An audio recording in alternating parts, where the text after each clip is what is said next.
what did you think about Spider-Man: Brand New Day? Yeah, so as far as Spider-Man: Brand New Day, I have to say I really, really enjoyed this movie. It was Tom Holland it is Spider-Man now. Of course, I really enjoyed Tobey Maguire's Spider-Man. That was as far as live action, but I feel like, and I said this in my out of the theater thoughts about the movie. Tom really has, like, we've seen this character go from like teenage Spider-Man to now young adult Spider-Man, and I really feel like we've been going on the journey with this character, and it's been since. But I realize it's been like what 4 years I think since No Way Home, real time. So or thereabout. So it was welcome to see him back, and I just really thought that seeing re-encountering Peter now dealing with the impacts of what happened after No Way Home with everybody, forgetting him and trying and him, basically being a full-time Spider-Man, with his only point of contact is like the police officer and Frank. It was really, really, really cool to see that, and also just sort of seeing the lessons that he had to come and understand about how we're all in this together as far as like throughout this story. So those are just some of my initial thoughts as far as the film. Yeah, this movie, everybody's saying similar things to what Will has just said. I had a similar experience with this movie, so I'm not going to harp too much on my overall thoughts about it. I will say that Tom Holland aside, this Yeah, is the most they have given Zendaya. yeah, He had so much more to do in this movie than the three previous movies combined. yeah. And you really saw when Jean was controlling her. FYI, this is a spoiler review, of course. Yeah, of course. Granted, like maybe 5 people have not watched this movie yet. But yeah, it's like, well, it was like not almost like $900 million is already all close to $1 billion already after one Yeah, weekend. Yeah. surpassed Infinity War. Yes, yes. It's number Yeah. 2. It I didn't think reach Endgame, but it's number I th 2. I think it did pass Endgame, or Well, did then it? what's Yeah, I think it. number 1? Because it's not number 1. No, no, no, as far as domestic, I think it did cross Endgame this week after. Well, we were Yeah, yeah, anyways, yeah. we're clearly not box office people. So, yeah. So, having so much to do in this movie really impressed me.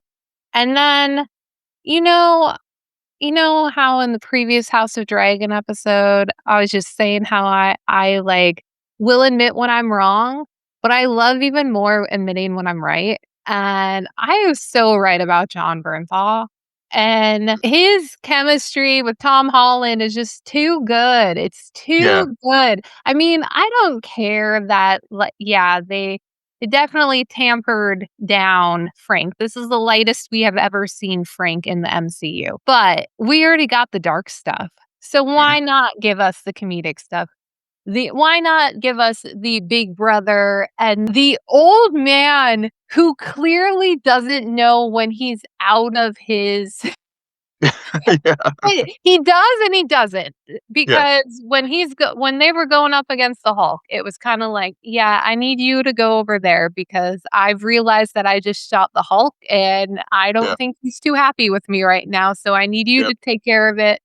Meanwhile, later, he has to get told by well, no, it's this she tells him to go and help Peter out, but still, he finds himself trying to figure out a way to help Peter at the end, yep, but and this is something I've heard from a lot of comic book readers about Frank and the Avengers, and just always getting in the way, and just yeah, always being like, "Oh, Frank, so glad you're here, but not really." yeah, So, I really like that, and it's so funny you brought up some of the older movies and the older franchises because this character is just continues to get readapted and everything. And over the years, we've talked a lot about the Rogues Gallery yeah, and how much of a presence, like, it's a good thing for these characters to have a rogue gallery, and then it gets when they're bringing it to live action, it's like, "Oh my god, what why are you putting so many rogues in?" I feel like in a way they had the opposite problem with this movie. And mhm, problem isn't the right word. I yeah, mean, this was very fascinating to watch in the sense of this is the most Peter Parker, like, changing, growing, maturing as a character that we've seen probably in any Spider-Man live action movie. Yeah. And yet it had Frank Castle. There was a Hulk moment. Like Bruce Banner plays a very important role in this movie. We get Jean Grey. We get DeWolf. We get Yelena. Okay, Yep. Yelena again. Another thing I'm always right about Florence Pugh. Okay, she brings it. Mhm. And I find that very interesting that this this world is very live, Yeah. yet the story itself is very small. Yeah. Small Yeah, potatoes. Small small potatoes. potatoes. Yeah, I wasn't trying, but thank you. Thank you for that assist there because, yeah, I totally meant to do that. But you said before that you had some thoughts. So what's another thought that you had about this movie? I'm glad you brought up about the rogues gallery because, I have to say the way this film was marketed, it seemed like, to your point, they were going to lean into that a lot more than they actually did, which really was just sort of like, okay, you saw basically with most of the promotional materials where it was like the first like 10 minutes of the film. I mean, it's like, let's just catch up with Peter over his last, you know, 3, 4 years since No Way Home, and yeah, we see Tombstone, we do get the Scorpion. We get the Scorpion at least twice and, a couple times in this film, but yeah, it wasn't the focal point. It was truly like, it we had what I really enjoyed about this film was it was truly seeing how Peter was dealing with grief and it really spoke to me just watching this film, just dealing with some situations I've had recently, and how you just sort of process these things. And it's not a linear thing as far as what Peter, and I think it was just how real they made that go, and how Peter just threw himself into the work and Yep. just to like forget everything, so he could just basically survive. And Well, else has forgotten about and him. everyone else has forgotten about Mhm. him. He basically, as far as his connections, he just basically has the police officer, Yep. um, And Frank and Frank, to an and extent. yeah, Yeah, yeah. Sorry, I keep jumping yeah, in. Yep. yeah, no worries, yeah. So yeah, so I think it was like I said, it was it showed a lot of maturity as far as the first act of the film, just really going through that. Of course, the back half it does get more to the comic book stuff, because it is a comic book film. But even at that, I feel like the whole thing though, they don't just abandon it in the no, they first, don't. my opinion. But to your point, and this is something I like one of my like big thoughts about the movie. Yeah. This movie, guess, Will, what movie this reminded me the most of? And it's a movie within the MCU. Maybe within the MCU that reminded you of. Thunderbolts. Oh, yeah, yeah, It recently. reminded Yeah, me, especially when we're getting into the 3rd act, yeah, especially at the end of the day, because that movie just I enjoyed myself so much with that movie yeah, between the comedy and that whole take on mental health yeah, yeah, and depression and fear and all of that, I thought was so good. And the way that, as you keep bringing up, this movie deals with grief and loss. And it's not just grief and loss from that one context of the death of Aunt May.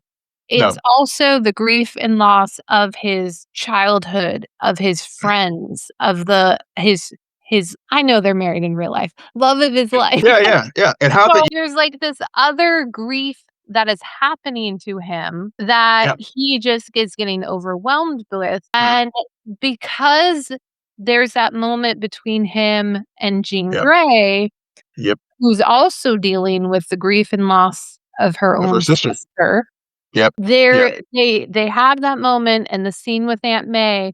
I think it was executed better here than the "Okay, everybody group hug" from yeah, Thunderbolts, but yeah, it's very similar where they took this very human concept, human issue that people try to work through, apply it to a superhero context, and that's why yeah, you can have these battles with Hulk. You can have this battle with Scorpion. You can have this battle with Jean Grey. who creates this, like, force field and threatens Mhm. to kill some people. But they're they are also they're not the villain. No. The weak and ironically, the weak part is, in my opinion, the villain. I mean, you saw through it from, like, a mile away, but Mhm. the surprising thing about this movie is ironically the hero, Yeah. because which and it's ironic because we've watched No Way Home. We know the grief. We Yeah. know the pain, and yet it's still like, "Oh, they're really gonna go here into this workaholic mode," and the young adults dealing with grief. Yeah. Yeah. And as you put it, I mean, like, everybody deals with grief in that way, whether you're Yeah. young or old. Yeah, well, one of the things too, how you were saying that this is the best they've used today in this film is the scene of, and whenever you're talking about relationships and Jean Grey, the thing I went to was the how whenever they were on the rooftop there and Jean jumped into MJ and just that how to me that scene was just so effective to me because it got to the core of, like, Peter, because in that moment, he really and it was part of it is just, just the honest familiarity that Tom Holland and his have just, just being a real life couple, but also just as screen partners, they just really shot that scene. They written directed that scene very well because it was very effective as far as just very believable that for me as an audience member, I really did in that moment think that possibly that spell was broken. And so in the emotions of the moment, just it just was just very effective. And then of course, whenever the gut punch of like, no, this is just Jean, fucking with Peter. And then of course throwing her off of course there's always gotta be the throwing off the side of the building moment in a Mhm. Spider-Man movie. But it really that was very effective. And then two, the note scene where she discovers the note. And as soon as I mean, I saw where it was going as soon as he like left Frank's hideout Yep. and left it on there. I was like, she's gonna find a note. It was totally telegraphed, yes, but they made up for the telegraph by just how well executed her finding a note and confronting him about it was. Yeah. Yeah. And the honesty, because at the end of that scene, it's kinda like, "I'm sorry, but I don't Yeah. remember." Yeah. And which is so heartbreaking. It's like, "I did what I finally did it. You finally know the truth, yet it won't make up for the fact that you don't remember." Yeah. But and then the scene between just him, Ned, and her on the Yeah. couch. Yeah. Just like, again, it's very interesting because I feel like in comparison to the previous 3 movies, like, the world feels fuller, Yeah. and these 3 characters also feel so much more connected, which Yeah. is weird because Yes. they don't remember, but still, they did a good job of making it clear that even though they don't remember, both MJ and Ned feel like there's something missing. There's something off Yeah. about their dynamic and their lives, and there's something missing in it, and that they just don't know what it is. Yeah. And because of that, like, they're still obsessed with Spider-Man. Yeah. It's so funny. Yeah, exactly. I mean, that's this whole spider Yeah. tracker. Yeah, the whole spider tracker of it all, Yeah. and that's because they don't remember him, but they still know Spider-Man saved him A, B, and C, and D times. So, like, there's something there, and that's why Yeah. that, like, Peter moment. So and I am a person who prescribes to the fact that I think we're gonna get 2 more of this whole Tom Holland Spider-Verse. And I think that what they're gonna do very similarly to the first 3 movies where they kept using the word home, I think Mhm. they're gonna keep using the word day. Yeah. Yeah. Yeah, and it's gonna end with May Day. Yeah. So and I know Miles is gonna be involved in all of that, but I do think that they chose the word day very quickly for the title, and I think that's where we are going. What are any other big thoughts? I got a lot of them, and I mean, No, I mean, conversation can continue next week, but yeah. Yeah, no, I mean, I think, like I said, we can get into the Jean Grey of it all maybe next week and just how they utilized her. I mean, I will say the one Jean Grey thing I do wanna just put out there was I do like how they used the VMAX, because as the MacGuffin, and it is how that ended up just what her sister was looking at the moment where she died. It wasn't any, so again, it was like, so even so even like the Marvel 3rd act comic booky stuff, as far as the reveal, as far as what is this grand secret weapon, no, no, it was just something just very sad, very tragic as far as just, that was driving Gene to, find out what that was about. And so I thought that was a very effective thing as well. I mean, it was just a very well constructed movie. I haven't seen this in the MCU in a long time. Well, other than to your point, probably, a lot more misses it seems than hits. But, to your point, as you mentioned, Thunderbolts being one that was one that definitely nailed it as far as just, these more mature storytelling. I think, understanding that the audience has aged and we need more of this type of storytelling. I think, these two films shows what in the hands of the writers and the correct directors, they can deliver these types of stories. Yeah, but you don't get this story without the first 3. No, you don't. You Like, don't. that's the irony of it Yeah. all. Yeah. You can't execute something like this without Nope. that. Yeah. What else about Jean Grey do you wanna talk about? That was the biggie. I mean, as far as the revealing stuff, I mean, I think they did have a couple good moments, like you said, I mean, a lot of people have already commented about this as far as, like, oh, there were maybe 1 or 2 head fakes where I was like, "No, maybe it's not Jean Grey." But, of course, it ended up being Jean. That was the biggie, and then, of course, just the stories with, as far as her sister and, and I guess that shared sense, maybe I guess the shared sense of loss that she and Peter have, so that whenever, to your point, whenever they do, where Peter does let her in, and they do have that moment before Frank shoots him. I think because of that shared sense of loss, and now that he's been through it and a little bit older now, he could be that big brother and help her understand how to process all this. So again, to your, how they structured the story made the payoff in the 3rd act for that scene work very well. Yeah, yeah. My interpretation of the her and Aunt May scene was actually had less to do with her sister and more to do with her mom.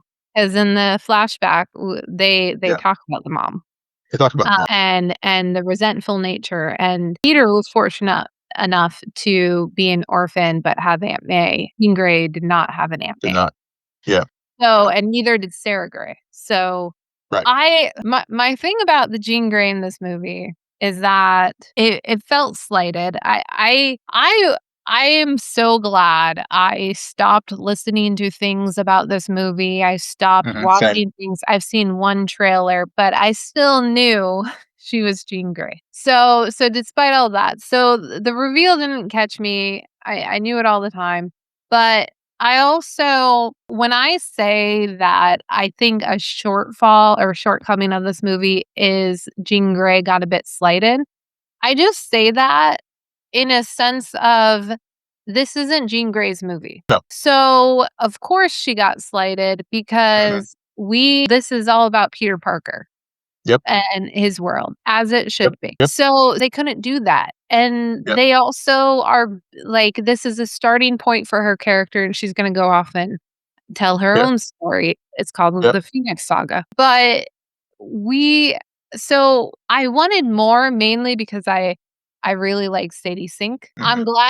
I'm happy with what we got, Yeah. but I did think that it did feel a bit slighted and there were some shortfalls with her character and her development overall. But I also don't hold it against the movie because like I said before, this is a Peter Yeah. Parker story. So Yeah. So I had the opposite. I think for me, the issues I had with how to use Gene was just more storytelling as far as like, don't be a killer. But then earlier in the movie, she took over a guy, left him in the middle of the street, and like let him get hit by a taxi. So So it was more of those types of like the sort of storytelling structured things. How much they used her in it, yeah, I completely agree that this is Peter's movie, and she is, like you said, there's going to be more story for her down the line, and as far as all, and also just all the mutants as well. And yeah, and like I said, we can maybe touch on the inhibitor and thoughts as far as like with the inhibitor, as far as just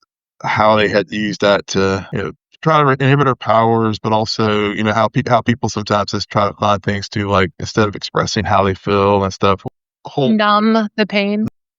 No, yeah, the inhibitor is interesting because it goes back to the whole, like, the villain is the weakest part of this movie. Because, and I say the inhibitor goes back to that because the strongest part of the movie is the hero, but the hero is his own villain. Because at the end of the day, the whole inhibitor, like, Bruce is using it to control this other part of himself yeah, that he has no control over. And now Peter finds himself losing control of his abilities and this side of himself, and he doesn't like that. He puts the handcuffs on him, and that's the first time we've seen, really, outside of Bruce Banner, one of these quote unquote heroes want to put handcuffs on themselves because they're afraid of that side of them.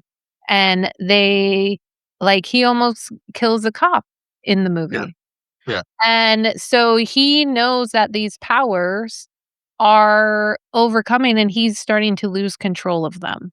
So, and Jean Grey points it out. It's like yeah, you're so your thought is I am too special. So let me go ahead and like experiment on myself while she's having other people experiment on her and her sister, like, and to yeah, use yeah, those powers for their own, like, it goes back to this idea the villain's the weakest part because we don't get a lot from it. There's not a lot of motivation because we're dealing with Jean Grey and Peter Parker, who are both heroes at the end of the day, but who are dealing with these issues, and their powers are take it to a whole new level, yeah, requiring them to resort into, like, well, I don't care you made this monster, let me kill you all, to versus Peter, who's like, I almost killed one person, so let me mute myself yeah, a little while without muting myself. yeah,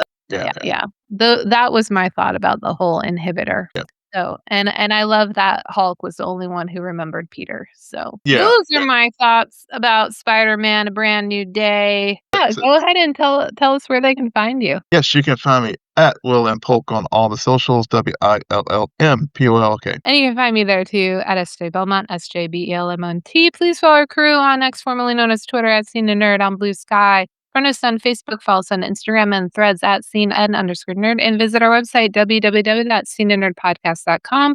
But most importantly, rate, follow, and comment on Apple Podcasts, Spotify, YouTube, or wherever your podcasts. Good night, geek out. You're welcome.